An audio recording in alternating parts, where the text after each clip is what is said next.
Charles Schmitz from the Middle East Institute. He joins us now from Baltimore, Maryland. Charles, thank you so much for joining us. First, your thoughts on President Hadis' speech. Do you think conditions are more favorable for a political solution now?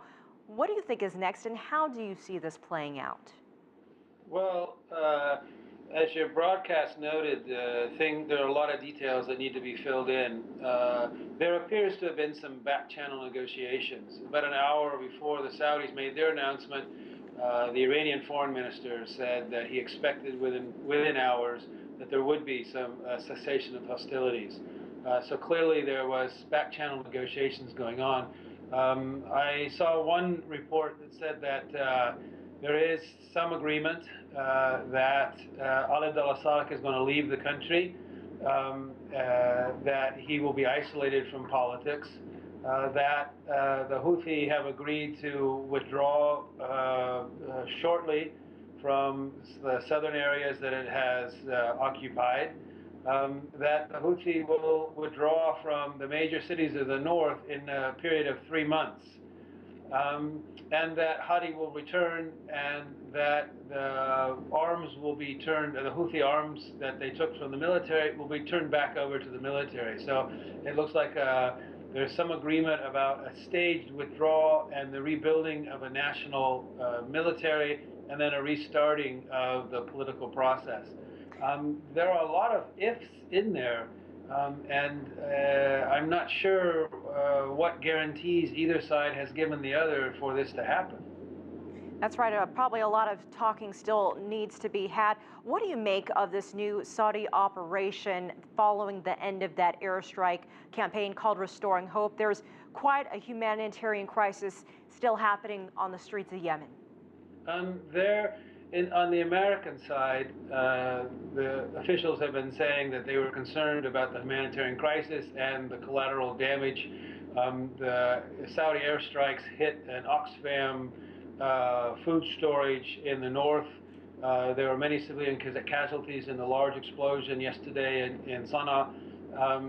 So I think to some extent there was a humanitarian. I think also the Saudi operation at this point can claim a victory. The next stage of which they had been threatening a ground invasion, which would have been much more difficult. And I think they are also cutting losses in the sense that a continued bombing campaign would only reflect negatively on them.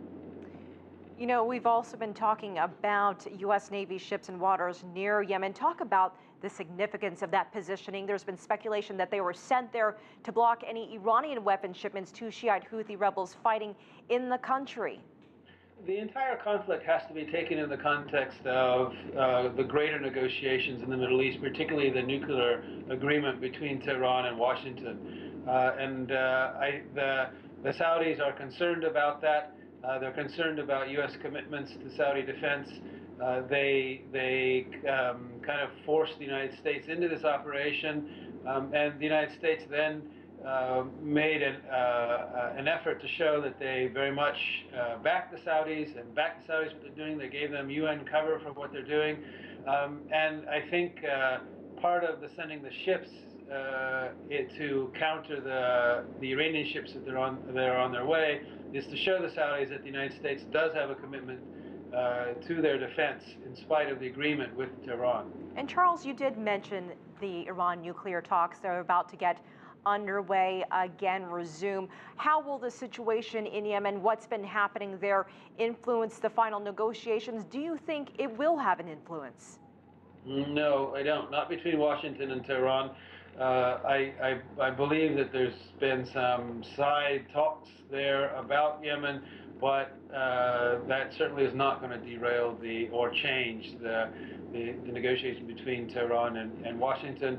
I think where the negotiations are happening are between Riyadh and Washington. That Washington is trying to repair its relationships with Saudi Arabia.